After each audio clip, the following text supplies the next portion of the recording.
Well, good afternoon, everyone. Thank you for being here and joining us today. Wanted to update everybody on a case that happened earlier this morning. On October 24, 2019, approximately 7:30 this morning, one of our school resource officers, Officer Mike Casey, who's assigned to the Port St. Lucie High School, was notified of a potential stabbing incident that might occur on campus.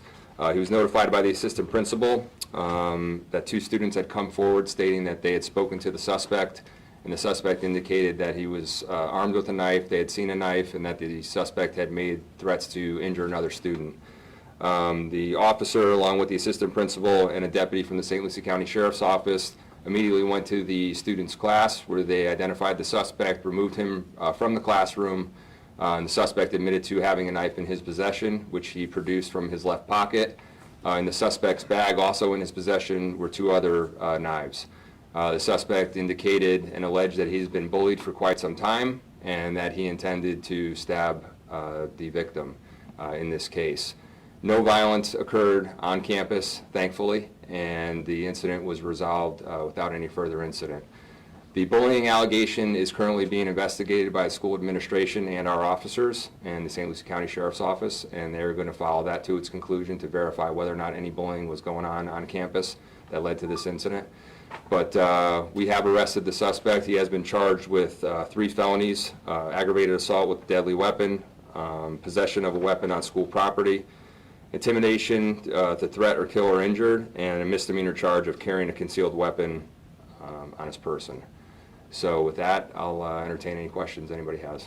Yes, sir. So the defendant was going to, or the victim in this case, I guess, was the alleged bully, or?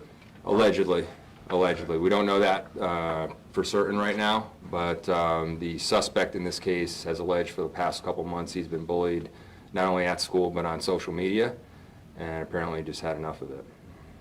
How important was it for you to get those students to come forward and tell you what was going on? Oh, very important. I'm so proud of those kids. I mean, we always talk about see something, say something. Well, in this case here, you hear something, you got to bring it forward and say something, and they did that immediately, and really could have stopped the tragic incident. So my hat's off to those two students. I'm so proud of them, because this is what we preach to the kids and to the parents all the time, is if you do see something, or in this case, if you hear something, bring it forward to us.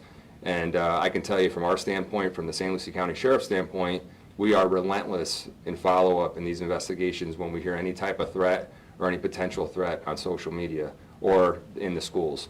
A lot of kids think it's funny when they're taking pictures, say on Snapchat or Instagram, where they're holding maybe a fake gun or a fake knife and saying things like, "Oh, I can't wait for school tomorrow." All those things get reported to us, and we spend a lot of time and a lot of resources following up on those leads, making sure that our kids are in the safest environment possible when they go to school. So we take those things very serious, and we're going to continue to do so. How important is it for parents to have that discussion with their kids about school safety and about possible claims of bullying? Well, 2 things. School safety, number 1, you can't have enough discussions on it, because we got to keep getting that message out there that if you hear something, see something, bring it forward and tell somebody. And they have to be able to trust us that we're going to do the right thing with that information. In terms of bullying, that cannot be tolerated. You know, a lot of these incidents that happen, school violence, things like that, are a result of bullying or alleged bullying. So we have to have those conversations with our kids too, that, hey, if you're being bullied or you're being mistreated or you feel like you're being mistreated, bring that forward. And then our school administration and our officers have to do the right thing and follow those up to conclusion, successful conclusion as well. So it was just the one student was targeted in this plot or plan that the student had, right? No other students were involved, or was there any details on, was he going to ambush him with the 3 knives? I mean, the 3 weapons is kind of, yeah, it's kind of an overkill almost. Well, you know, not to use a sensitive term there, but. No, it's a good question. We don't know his exact plan. From what, you know, he displayed the knife and said that he intended to use it against this one kid that was bullying him. So we don't have any information right now that anybody else was involved, but we are going to look into, you know, the overall scheme and what he was up to. What do you think could have happened if this thing had played out? Well, when we found him in the class, he wasn't near the kid that he threatened, which was good. It appears they were headed on some sort of collision course here where this was leading up to a bad situation. So we really don't know what could have happened, but the fact that he did display and bring 3 knives with him to school, the fact that he did make these threats leads us to believe that he had the ability to carry it out.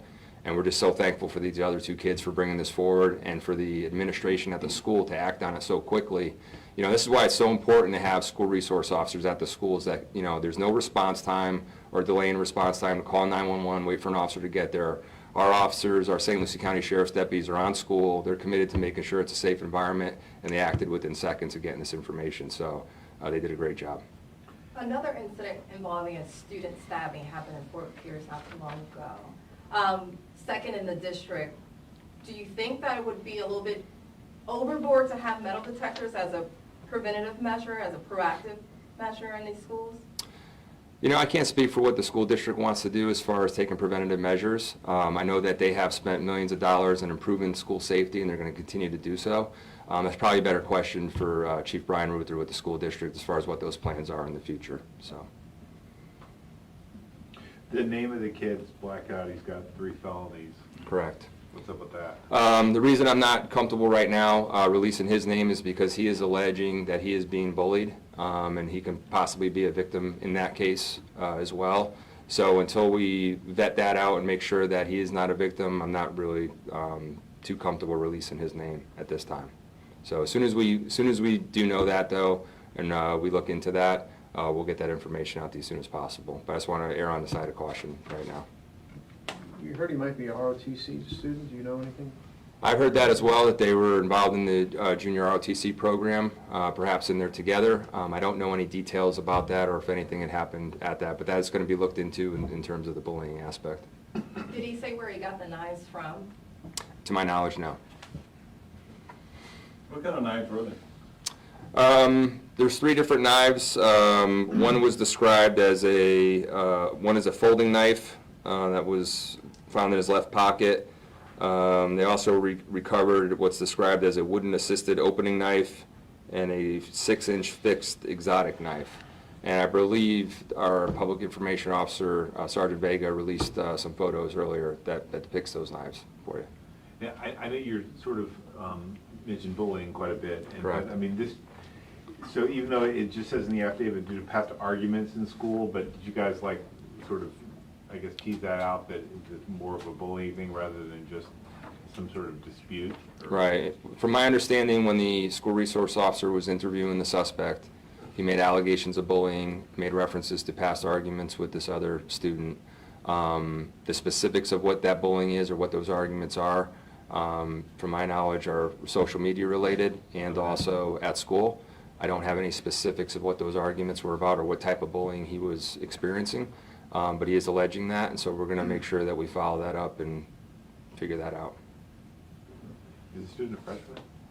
I believe they're both freshmen, correct? Oh, freshman.